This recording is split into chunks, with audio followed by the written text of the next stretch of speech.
Assalamualaikum warahmatullahi wabarakatuh. Perkenalkan, nama saya Masyitoh dari Prodi Teknologi Pap dan Kertas kelas A, jurusan Teknik Kimia Universitas Riau. Sebagai bahan mata kuliah dari Manajemen Sistem Produksi, di sini saya akan menjelaskan mengenai apa itu program 5R, penerapan dan juga tahapannya. Apakah kalian tahu apa itu program 5R? Nah, jadi program 5R merupakan kondisi dasar dalam menerapkan Lean Management untuk menghasilkan proses yang lebih efektif dan efisien, pelayanan yang lebih cepat, biaya yang lebih rendah, serta kualitas mutu dan pelayanan yang lebih baik. Serta program 5R ini menghindari terjadinya pemborosan-pemborosan dalam aktivitas yang seringkali tidak kita sadari, seperti pemborosan pergerakan material, pergerakan orang atau motion, stock, inventory over process, over order, menunggu, bahkan juga kesalahan.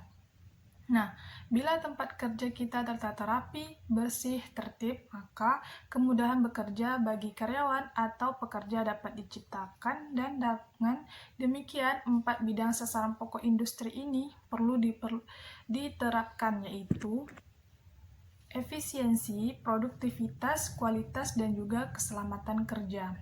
Nah, dengan pemahaman akan kemampuan di atas, semoga dapat menjadi langkah awal dengan proses penerapan program 5R di dalam lingkungan kerja dan juga mempermudah cara maupun kinerja karyawan. Melihat kondisi lingkungan tempat kerja yang kotor, berantakan, dan tidak tertata, tentunya sangatlah tidak nyaman saat kita sedang bekerja. Oleh karena itu, perlu diterapkan program 5R. Yang pertama adalah ringkas. Prinsip ringkas adalah memisahkan segala sesuatu yang diperlukan dan menyingkirkan yang tidak diperlukan dari tempat kerja. Mengetahui benda mana yang tidak digunakan, mana yang akan disimpan, serta bagaimana cara menyimpannya supaya dapat dengan mudah diakses. Terbukti sangat berguna bagi suatu perusahaan. Dan manfaat apa yang didapat dalam penerapan ringkas? Nah, yang pertama itu mengetahui jumlah fisik barang yang terdapat di dalam lingkungan kerja. Dan yang kedua, tidak ada barang yang berlebihan di tempat kerja. Nah, bagaimana standar ringkas dapat terjaga? Nah, yang pertama, pastikan barang-barang yang terdapat di area kerja. Dan yang kedua, penetapan kategori dengan menggunakan tanda. Dan yang ketiga, penjadwalan aktivitas ringkas. Adapun langkah mudah dalam menerapkan ringkas yaitu: pertama, daftar barang dan jumlahnya. Yang kedua, pemberian tanda khusus dengan kriteria pemilihan. Nah, adapun kriteria pemilihannya yaitu pembuatan jadwal ringkas dan juga penentuan lokasi atau area tempat penyimpanan sementara atau TPS. Yang kedua adalah rapi. Prinsip rapi adalah menyimpan barang sesuai dengan tempatnya. Kerapian adalah hal yang mengenai sebagaimana cepat kita meletakkan barang dan mendapatkannya kembali pada saat diperlukan dengan mudah. Perusahaan tidak boleh asal-asalan dalam memutuskan di mana benda-benda harus diletakkan untuk mempercepat waktu dalam memperoleh barang tersebut. Adapun manfaat yang diperlukan dalam penerapan rapi yaitu: pertama, lingkungan kerja menjadi tertata. Yang kedua, terciptanya kemudahan, kecepatan, dan ketepatan pengambilan barang ketika diperlukan. Adapun standar yang mesti dijaga dalam penerapan rapi, yang pertama yaitu layout, yang kedua label, dan yang ketiga adalah garis-garis batas.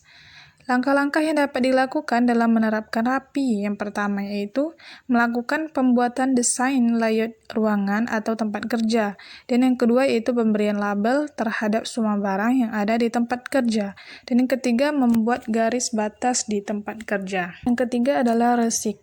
Prinsip resik adalah membersihkan tempat atau lingkungan kerja, mesin atau peralatan, dan barang-barang agar tidak terdapat debu, kotoran, dan bau. Kebersihan harus dilaksanakan dan dibiasakan oleh setiap orang mulai dari pimpinan hingga pelaksana atau operator yang ada. Pada aktivitas resik ini, bukan hanya terkait standar cara membersihkan, tapi mengandung prinsip preventif, yaitu sambil membersihkan area kerja, juga melakukan pengecekan mengenai kondisi atau status barang-barang, apakah masih bagus atau perlu dilakukan perbaikan atau preventif. Adapun manfaat yang dapat diperoleh ketika menerapkan resik yaitu menciptakan lingkungan yang bersih, menghindarkan produk dari kontaminasi, Ketiga, menumbuhkan rasa nyaman untuk pekerja dan juga sebagai fungsi preventive maintenance. Standar yang harus dijaga dalam menerapkan resik yaitu alat kebersihan terpenuhi, penanggung jawab, serta kegiatan resik terjadwal.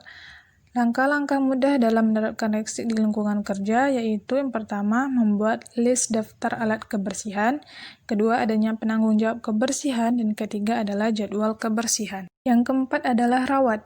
Prinsip rawat adalah mempertahankan hasil yang telah dicapai pada ringkas, rapi, dan resik sebelumnya dengan melakukan standarisasi. Prinsip ini dapat berjalan apabila dilaksanakan oleh semua karyawan yang ada di lingkungan kerja. Adapun manfaat dari penerapan rawat di lingkungan kerja yaitu yang pertama, peralatan menjadi berumur lebih lama, yang kedua, ujung-ujungnya perusahaan dapat berkompetisi dengan perusahaan lain. Adapun standarisasi yang dapat dijaga untuk aktivitas rawat yaitu pembakuan atau standarisasi. Dan langkah-langkah dalam menerapkan rawat di lingkungan kerja yaitu yang pertama, pembuatan standarisasi pekerjaan 3R, ringkas, rapi, dan resik. Dan yang kedua, mengkomunikasikan standar yang ada kepada karyawan. Dan yang kelima adalah rajin. Prinsip rajin adalah terciptanya kebiasaan pribadi karyawan untuk menjaga dan meningkatkan apa yang sudah dicapai. Rajin di tempat kerja berarti pengembangan kebiasaan positif di tempat kerja.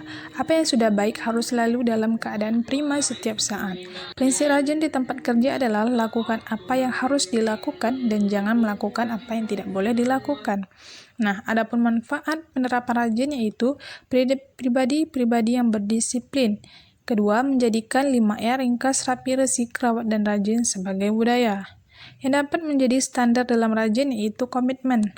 Adapun langkah-langkah yang dapat diterapkan dalam rajin, pertama yaitu komitmen bersama, kedua teladan atasan, ketiga komunikasi di lingkungan kerja, dan yang keempat adalah lakukan audit 5R. Nah, adapun tahapan dari sikap 5R yaitu semua konsep yang telah diterapkan ini harus tetap dijaga untuk membantu agar penerapan 5R ini dapat terus terjaga, yaitu dapat dilakukan dengan yang pertama, pengembangan kesadaran karyawan, yang kedua, inspeksi atau audit 5R, ketiga adalah lomba 5R, keempat adalah kampanye 5R atau seperti rambu, spanduk, banner, dan lainnya. Dan yang terakhir itu lomba ide perbaikan. Nah, membangun budaya 5R di suatu perusahaan tidaklah semudah yang dibayangkan. Oleh karena itu, peranan level top manajemen sangat memegang peran penting untuk memberikan contoh dan menjadi panutan dalam membangun budaya 5R di suatu perusahaannya. Demikianlah penjelasan mengenai program 5R. Apabila terdapat tutur kata saya yang salah, saya mohon maaf. Dan saya akhiri. Wassalamualaikum warahmatullahi wabarakatuh.